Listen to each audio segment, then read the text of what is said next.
अधिक मास की अमावस्या मतलब अधिक मास विराम हुआ, श्रावण महीना वापिस लगा।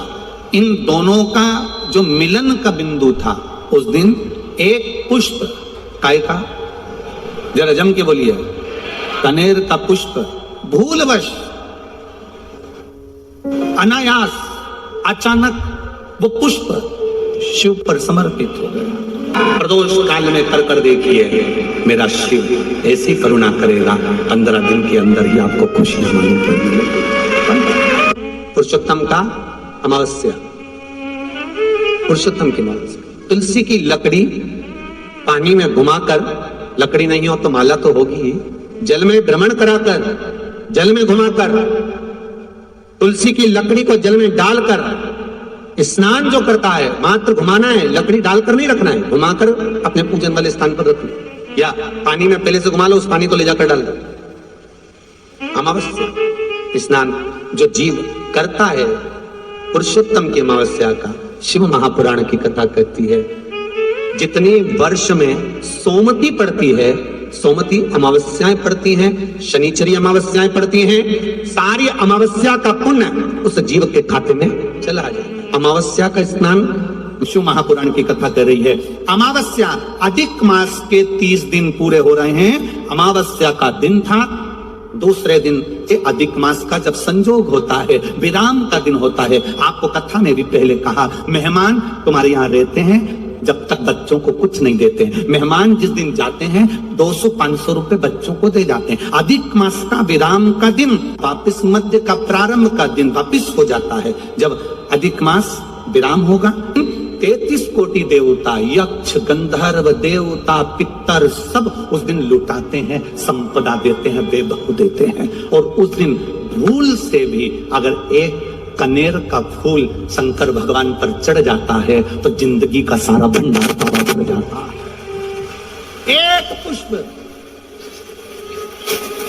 कनेर देखा है, पंचपुष्प शिव महापुराण की कथा बात है पहले, उसमें कनेर के फूल का भी दर्शन कराया था। ये रोड के ज्यादातर लोग ये कनेर का जो फूल है ना रोड के बीच में लगा देते, क्योंकि उसको जानवर भी नहीं खाता, पशु भी नहीं खाता, पक्षी भी नहीं खाता, जहरीला लगता होता, पीले कलर का होता, लंबा, काम भी कुछ नहीं आता, बस वो कनेर का फूल। और आंधी तूफान पानी गिरता तो जमीन पे टपक जाते, ढेर सारे गिर जाते। देखे कि नहीं देखे?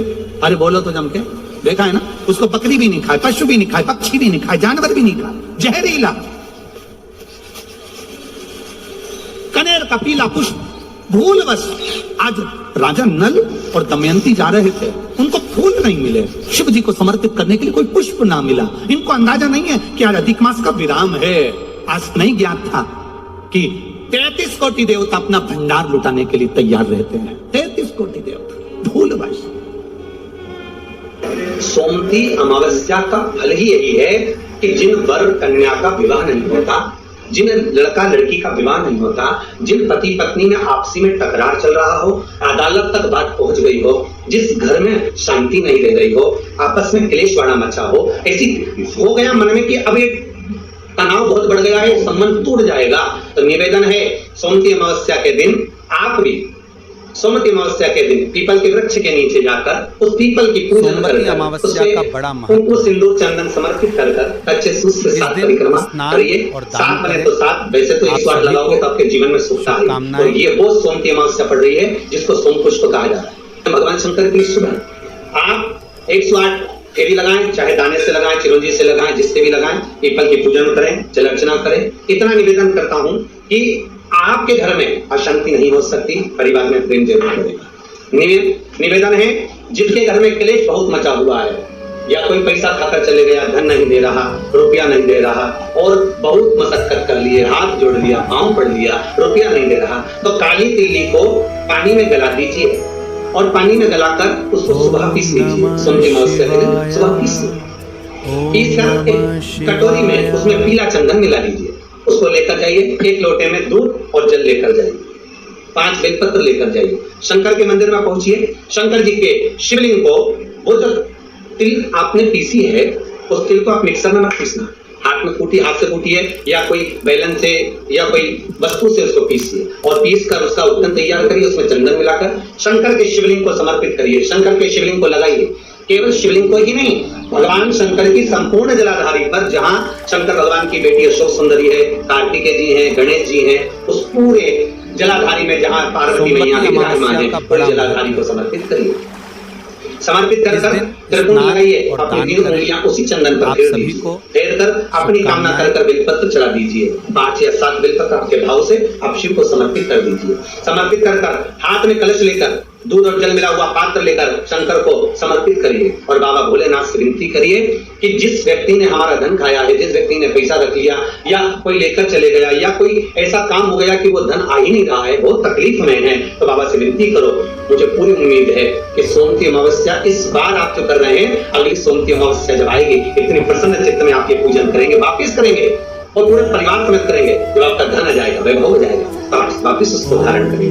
जितनी में और लिख के रखना, अगली सोमती को फिर करना, जब सोमती अमावस्या पड़े फिर उसको करिएगा, आपको फल अधिक मिलेगा। मेरा निवेदन, जिन कन्या और वर के विवाह नहीं हो रहे, वो सोमती अमावस्या के दिन जाकर बाबा पीपल के पेड़ की फेरी अवश्य दें। 108 नहीं बने 7 अवश्य दें। पूजन कर दिया लगाकर, घी का दीप प्रज्वलित कर बड़े आनंद में पीपल देव का पूजन करें। और निवेदन, जिस व्यक्ति को रोग बहुत हो, चाहे शुगर हो, बीपी हो या घुटने में दर्द हो, कमर में दर्द हो या बहुत कष्ट का जीवन निकल रहा हो, यहाँ तक कैंसर जैसी भी बीमारी यदि आपको है, उनकी अमावस्या को मत छोड़ना। निवेदन है, आप एक पात्र जल जिसमें पीला चंदन, पात्र के जल में एक कलश में जल लीजिएगा, उसमें पीला चंदन घोल लीजिए। पीला चंदन घोलकर उसमें थोड़ी सी काली मिर्ची पीस कर मिला लीजिए। काली मिर्ची को पीस कर डाल दीजिए और उसमें 7 बेलपत्र उसके अंदर डाल दीजिए। 7 बेलपत्र के साथ में 7 वृक्ष के पत्ते, कोई भी वृक्ष जो आपके पास में हो, 7 वृक्ष के पत्ते उस कलश में डाल दीजिए। घर से निकलते समय पूरे घर का भ्रमण करते हुए, जिस व्यक्ति को रोग बहुत है उस व्यक्ति का स्पर्श कराते हुए वो जल शंकर भगवान के ऊपर समर्पित कर थोड़ा सा जल बचाकर, पत्तियां सब शिव जी को चढ़ाकर थोड़ा सा जल बचाकर शंकर की देहली पर चढ़ा दीजिए। शंकर की चौखट पर, भगवान शंकर के शिवलिंग की चौखट पर समर्पित करें। शिवलिंग की चौखट पर समर्पित कर उसी जल जो आपने देहली पर चढ़ाया है, उसी जल का भाग थोड़ा सा कटोरी में 1 चम्मच के बराबर लेकर आइए। जो व्यक्ति बीमार है उसके शरीर पर उसको छींटा दीजिए। 3 बार छींटा देना है, सुबह, दोपहर और शाम। उसके बाद में बाबा विश्वनाथ से प्रार्थना करिए। शाम के समय घर के बाहर एक घी का दिया अवश्य लगाइए। मुझे पूर्ण उम्मीद है सोमती अमावस्या रोग मुक्त करेगी, अधिक फल आपको प्रदान करेगी, सुख का अनुभव कराएगी, आपके जीवन का कल्याण करेगी। और निवेदन, सोमती अमावस्या हमारे जीवन को फलित करने वाली, सुख देने वाली, आनंद देने वाली, हम उसका लाभ अवश्य लें। जो बच्चे पढ़ने में कमजोर है या कोई विद्या के लिए किसी एग्जाम में बैठ रहे हैं, गवर्नमेंट के एग्जाम में बैठ रहे हैं और बच्चे उस एग्जाम में पास नहीं हो पा रहे हैं या निकल नहीं पा रहे हैं, या कोई टीचिंग के लिए, बैंकिंग के लिए आप अप्लाई कर रहे हो, नहीं हो रहा है, निवेदन है, सोमती अमावस्या कल पड़ रही है, 2 स्वस्तिक आपको बनाना है। कितने स्वस्तिक बनाना है? 2 स्वस्तिक। एक स्वस्तिक कुंकू का पीपल के पेड़ पर बनाना है आपको। पीपल के पेड़ पर बनाने के बाद में जमीन पर, भूमि पर एक घी का दिया लगाना है। दूसरा स्वस्तिक शंकर के मंदिर की चौखट पर आपको बनाना है, किसी भी एक साइड में, चाहे राइट में बनाना है चाहे लेफ्ट में बनाना है। शंकर के मंदिर पर जो स्वस्तिक बनाओगे वो पहले पीपल के वृक्ष के बनाना है। पीपल के वृक्ष के बनाने के बाद में शंकर के मंदिर में शाम के समय आप जाकर स्वस्तिक बना सकते हैं। दोपहर से लेकर शाम तक कभी भी स्वस्तिक बनाए और एक घी का दिया वहां रखा है। बस इतना याद रखना, पीपल के पेड़ के नीचे जो स्वस्तिक बनाओगे वहां जो घी का दिया लगेगा उसमें गोल बत्ती लगेगी, फूल बत्ती लगेगी। शिव मंदिर की चौखट पर जो दिया लगाओगे उसमें 2 बत्ती लगेगी, लंबी बत्ती 2 लगेगी घी की। वो बत्ती आपको शंकर के मंदिर पे दिया कहां रखना है? जहां स्वस्तिक बनाओगे उसी के ऊपर 2 बत्ती का दिया लगाओगे। उस समय पर दिए का जो बत्ती है उसका मुख अपनी ओर होना चाहिए और भगवान शंकर की चौखट पर प्रणाम कर निवेदन कर नमन कर आप आइए। आपके जीवन में सफलता प्राप्त होगी। आप जिस चीज की कोचिंग कर रहे हो, जिस चीज में उतरना चाहते हो, आपको वह फल प्राप्त होगा। आप सब टीवी पर श्रवण करेंगे, आप सब फेसबुक पर श्रवण करेंगे, यूट्यूब पर श्रवण करेंगे, इसके यजमान आप हैं। आप सबको इस कथा का लाभ लेना। जितनी ज्यादा आप लोग व्हाट्सएप पे इसको भेज सकते हैं, लिंक शेयर कर सकते हैं, लिंक शेयर करें और इस कथा को जो 3 आप उस पर कथा जरूर सुनिएगा, अपने जीवन को धन्य बनाइएगा। भगवान शिव की कथा कर रहे हैं। चंचुला देवी तुमरुका जी के पास में पहुंच गई। अब तुमरुका जी ने पूछा, चंचुला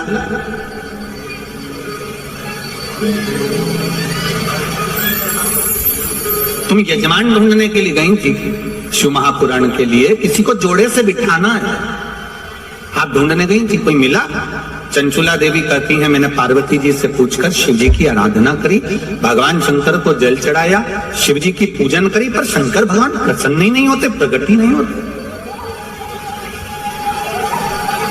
कारण क्या है? तुमरुका जी ने कहा तुम्हारे पूजन करने से शंकर प्रसन्न नहीं हो रहे, नहीं हो रहे। कारण क्या है? पता नहीं।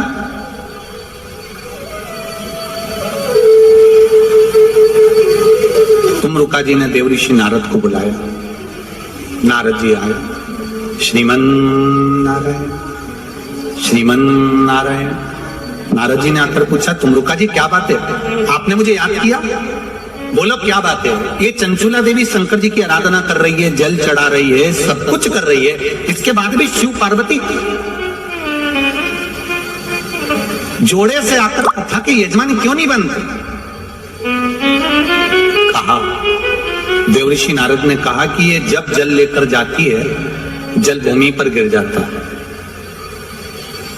किसी अतिथि को भोजन कराते समय हाथ से गिलास, ट्रे से गिलास नीचे गिर जाता है, या पूजन करते समय कलश जमीन पर लुढ़क जाता है, या भगवान को जल चढ़ाते समय पानी का कलश जमीन पर गिर जाता है, देवऋषि नारद पुराण में कहते हैं उसका एक कारण होता है कि जो पूजन कर रहा है, जो भोजन करा रहा है, या जो जल देने जा रहा है, उसके पूर्वज जरूर प्यासे हैं और उनको अन्न का भाग नहीं मिल रहा, इसलिए वो जल बार बार भूमि पर गिर रहा।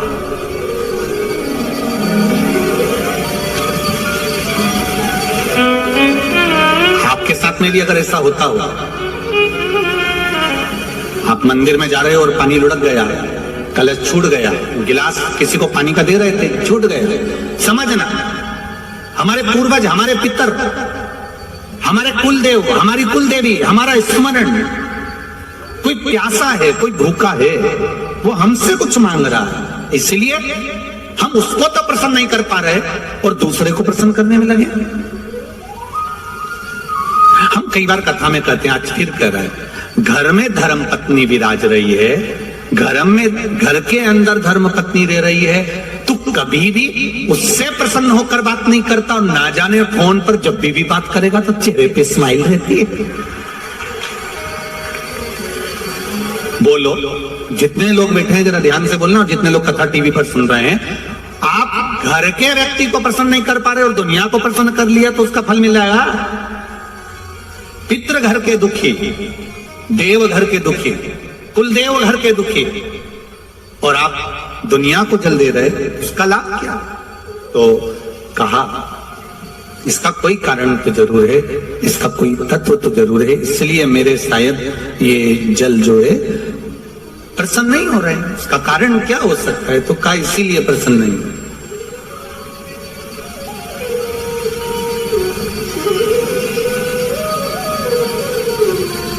ये धर्म पत्नियां जो होती हैं ना, ये बहुत ध्यान रखती हैं अपने पति के चेहरे का।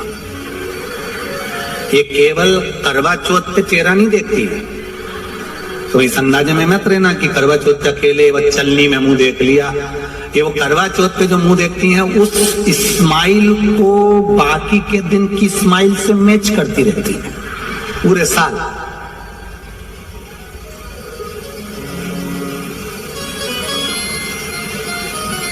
ये देखती रहती है। महाराज, अब चंचुला देवी को मालूम पड़ गया, देवऋषि नारद ने कह दिया जरूर इसके घर के पूर्वज, बिंदु को जल नहीं मिला है, पूर्वज को जल नहीं मिला, जरूर कोई बात, क्या करा जाए? देवऋषि नारद ने कहा, अब यह बात तो तुमरुका जी बता सकते हैं कि शंकर भगवान पितरों को कैसे संतुष्ट कर सकते, पूर्वजों को कैसे संतुष्ट कर सकते? वह हाथ से पानी गिरना कैसे बंद हो सकता है? जल का पात्र ले जाते समय गिरना कैसे बंद हो सकता है? वो कैसे बंद हो सकता है? ये तुमरुका जी कर सकते हैं। तुमरुका जी ने चंचुला देवी को देखा, चंचुला जी कहती है मुझे कथा करवाना है, आप कुछ भी करो, पर देव ऋषि नारद कुछ बताओ कि मेरे ये भोलेनाथ राजी हो जाए, शंकर पार्वती कथा का रसतत्व ग्रहण करे। अब कहो कुछ। तुमरुका जी ने कहा, चंचुला तुम शिव जी की आराधना तो करती हो, पर कभी तुमने शंकर भगवान पर पंचामृत समर्पित नहीं करा। जरा ध्यान दीजिएगा, भगवान ब्रह्मा और भगवान विष्णु को सबसे ज्यादा प्रिय है खीर, आटा सिका हुआ का जो सीरा बनता है, अंजेरी बनती है, तो भगवान ब्रह्मा और भगवान विष्णु की प्रियता है। भगवान सत्यनारायण जी की प्रियता प्रसाद। देवी को प्रिय है चना, हलवा, सीरा, पूड़ी। सरस्वती जी को, राम जी को, दत्त को, भगवान नारायण को प्रिय है केसरिया भाग। पर 33 कोटि देवी देवताओं,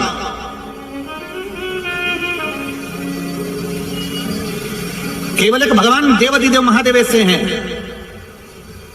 जिनकी प्रियता केवल बेलपत्र और पंचामृत।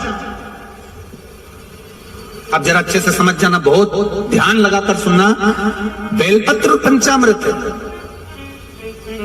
तो कहां पंचामृत तो स्नान के काम आता है भगवान को। दही चढ़ाओ, पंडित जी बोलते हैं, दूध चढ़ाओ, शहद चढ़ाओ, शक्कर चढ़ाओ, दूध चढ़ाया, जल चढ़ाया, गंगा जल चढ़ाया, ये सब तो हम भगवान के स्नान में काम लेते हैं। नहीं, अगर आप शिव जी को एक कटोरी में पंचामृत बनाकर ले जाते हैं, दूध, दही, शहद, घी, शक्कर, ये सब मिलाकर यदि आप लेकर जाते हैं और ले जाकर भगवान शंकर के सामने समर्पित करते हैं, एक बेलपत्री अशोक सुंदरी, अभी तक आपने जो बेलपत्री चढ़ाई अशोक सुंदरी के ऊपर, डंडी का मुख जहां से पानी बहता है उस ओर रखा जाता है। पर जब हमें ऐसा लग रहा है कि हमारे पितृ भूखे हैं या हमारे पूर्वज प्यासे हैं या उनको भाग नहीं मिल रहा, इसलिए मेरा कोई काम नहीं हो रहा, इसलिए शिव राजी नहीं हो रहा है, तो ये बेलपत्री के भाग को बदल दिया जाता है। ये बेलपत्री अशोक सुंदरी की जगह पर जब चढ़ाया जाता है तो ये पत्ती का जो भाग है जहां से पानी बहता है उस ओर रखा जाता है, और ये डंडी का भाग शिवलिंग की ओर रखा जाता है। और यहीं पर भगवान शंकर को जो तुम पंचामृत बनाकर लेकर गए हो वो पंचामृत चढ़ाया जाता है, और वही पंचामृत थोड़ा सा शिवलिंग पर चढ़ा दिया जाता है। उसके बाद में पितृ पूर्वज जल की आस नहीं रखते, न भोजन की आस रखते हैं, क्योंकि शंकर उनको तृप्त कर देते हैं, शिव उनको पूर्ण कर देते हैं।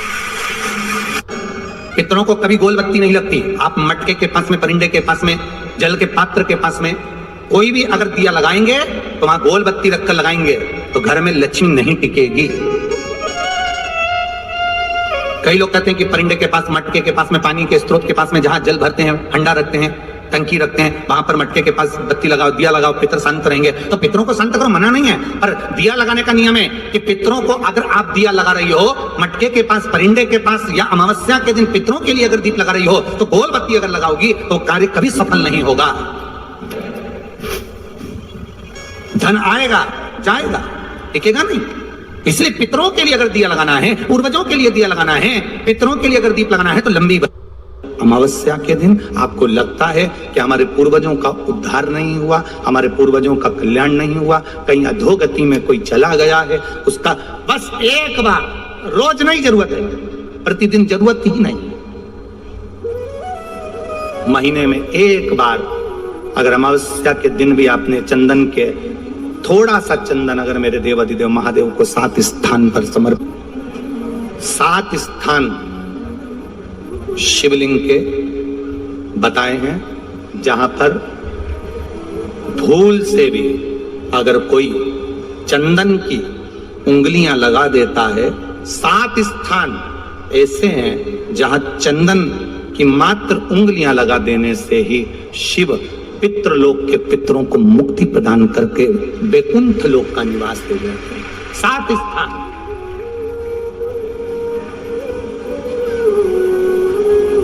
और वो 7 स्थान जो चंदन के बताए गए, पहला भगवान देवाधिदेव महादेव के शिवलिंग पर चंदन का लेपन। समझ लेना जरा बहुत अच्छे से। आपको लगता है स्वप्न में कोई मुर्दे दिख रहे हैं, या कोई जल रहा है, या कोई मर रहा है, या कोई चला गया है, ऐसा भय लगता है। बच्चों को मानी भेजूंगी ऐसा हो जाएगा, पति को मानी भेजूंगी ऐसा हो जाएगा, कोई हमारे कोई गलत तो नहीं कर रहा है। आपको लगता है 7 स्थान चंदन के बताएं महाराज। पहला शिवलिंग, दूसरा जहां गणेश जी का स्थान है, मालूम है ना सबको, जम के बोलो जरा, मालूम है ना सबको, जहां गणेश जी का स्थान है वहां अलग से गणेश जी बैठे, वहां नहीं। शिवलिंग में जलाधारी के ठीक सामने राइट में गणेश, लेफ्ट में कार्तिकेय, बीच में अशोक सुंदरी। तो पहला चंदन बाबा के शिवलिंग पर, दूसरा गणेश जी पर चंदन की उंगली, तीसरा षडानंद कार्तिकेय पर चंदन की उंगली, चौथा अशोक सुंदरी पर चंदन की उंगली, पांचवा जलाधारी पर चंदन की उंगली, छठा जो शिवलिंग का जल बह रहा है इसके ठीक विपरीत की ओर चंदन की उंगली, और सातवां चंदन नंदी के मस्तक के ऊपर जो 2 सींग लगे रहते हैं उस पर चंदन की उंगली। ये कब लगाई जाती है? या तो इत्या है। अशोक यहाँ पर वर्णन कर रही है, मैना धन्य और कला की कथा कर रही है। तीनों ने सनकादि ऋषियों से मांगा। चंदन भगवान को अति प्रिय होता है, और चंदन ही एक ऐसा होता है जो पितरों को भी प्रिय होता है, जिसका स्पर्श मात्र लगने से पूर्वजों का कल्याण हो जाता है, वो चंदन का। साथ ही छोटी सी एक कटोरी, उस कटोरी में धान भर लीजिए, चावल, उसमें एक लौंग और एक बेलपत्र, बस ये रख लीजिए। जो हंडा होता है घर में पानी का मटका होता है, पितरों का जो स्थान होता है जहां पानी पीते हैं अपन, मटका, हंडा, टंकी, बाल्टी, जो भी हो। आजकल तो लोग आरओ लगा लिए हैं, तो नीचे भी तो मटका रखते होगे, हंडा रखते होगे, टंकी रखते होगे, उसी के पास में वो कटोरी रख दीजिए। 14 की रात्रि, अमावस्या के दिन उस कटोरी का चावल, बेलपत्र, ये सब शिव मंदिर के अंदर आप कोई भी एक स्थान पर, कोई दोने के अंदर रखकर या कागज के अंदर रखकर, शिव स्थान पर, शंकर के मंदिर में शिवलिंग को केवल स्पर्श कर कर जमीन पर ही, उसको एक कागज में या दोने में, उसको जहां जलाधारी होती है वो जलाधारी के पास में गणेश वाले स्थान पर अन्न रखते हैं। जब हम चावल और एक बेलपत्र और एक लौंग जो रखते हैं वो हम गणेश जी वाले स्थान के साइड में रखते हैं, नीचे की ओर रखते हैं। और मेरा बहुओं से निवेदन है, बेटियों से निवेदन है, माताओं से निवेदन है, आपको कह दिया कि पितृदोष है तो आपको घबराना नहीं है कि महाराज जी मुझे क्या करना पड़ेगा। पितृदोष है, एक चावल का दाना घर में से लीजिए, हथेली पर रखिए, पानी का जो मटका होता है, हंडा होता है, पानी का जो मटका है, हंडा है, जहां पर रसोई घर में तुम पानी रखते हो, उस हंडे के पास में, मटके के पास में उस चावल के दाने को लेकर जाइए, अपने पितरों का स्मरण कर स्वधा स्वधा स्वधा स्वधा स्वधा 5 बार बोलकर शंकर भगवान के शिवलिंग पर, तुम्हारे घर में शिवलिंग हो तो घर में, और अगर मंदिर में शिवलिंग हो तो मंदिर में, उस चावल के दाने को चढ़ा दीजिए। कैसा भी पितृदोष होगा समाप्त। घर में यदि क्लेश उत्पन्न हो जाता है, आपका धन, आपकी प्रॉपर्टी, आपकी जमीन, आपका प्लाट, आपका दुकान, आपका पैसा, यदि किसी ने कब्जा कर लिया और छोड़ नहीं रहा, प्रत्येक अमावस्या के दिन पीपल के वृक्ष के नीचे जाकर 2 दीप लगाइए घी के। दोनों दीप के सामने एक हल्दी का चावल, एक कुंकू का चावल का दाना रख दीजिए, और स्वधा स्वधा स्वधा स्वधा 3 बार कह दो, और स्मरण करो, हे हमारे कुलदेव, पितृदेव, शिवदेव, महादेव, कृपा कर कर मेरा जो जमीन है, मेरा जो धन है, मेरी जो प्रॉपर्टी है, मेरा पैसा लोगों ने हथिया लिया, देते नहीं। अपना गोत्र बोलकर स्मरण कर कर, बाबा मेरा धन मुझे वापिस ना कर दो। एक अमावस्या पर करो, फिर अगली अमावस्या करो, ऐसे 2-4 अमावस्या करोगे, जिसने ले रखा है वो खुद सोचेगा कि मुझे क्या हुआ, कि मुझे देना है, उसका पैसा चुकाना है, धन रखेगा नहीं। पितृ स्वधा का नाम स्मरण करते से, जब हम सुधा सुधा सुधा सुधा कहते हैं, पितृ उसको स्वीकार करते हैं। जैसे अग्निदेव की धर्म पत्नी स्वाहा, क्या है, जम के बोलो जरा, स्वाहा। जब हम यज्ञ करते हैं, सांकल ले देते हैं, ओम वैष्णवे स्वाहा, स्वाहा बोलते से ही अग्नि देवता की धर्म पत्नी उस भाग को देवताओं को देती है। उसी तरह तर्पण, तिलांजलि, पिंड, तर्पण आदि जितने भी हम पितरों के लिए कर्म करते हैं उसमें हम स्वधा, स्वधा बोलते हैं। जब स्वधा बोलते हैं तो वो स्वधा पितरों को भाग देती है और पितरों से कहती है ये मेरा बेटा दुखी है, इसको ये तकलीफ है, इसको ये कष्ट है, तुम इसका ये कष्ट पितृदेव मिटा दीजिए, महादेव की आज्ञा है, इसको सही कर दीजिए। करते अगर किसी व्यक्ति के जीवन में खो गया, कर्जे में डूब गया, कर्जा बहुत हो गया, पैसा चले गया, गाड़ी चली गई, मकान चले गया, सब गिरवे रखा गया, सब कुछ समाप्त हो गया, उसको प्रत्येक प्रदोष को, प्रत्येक अमावस्या को घी का दीप किसी भी पेड़ के नीचे, ये 5 वृक्ष बताए हैं पितृभाव के, उन 5 वृक्ष में से कहीं पर भी बड़, पीपल, आंवला, शमी, बेलपत्र आदि 5 वृक्ष में से किसी भी वृक्ष के नीचे प्रज्वलित करे और काम ना करे, उसका कर्जा चूकता ही है, चूकता।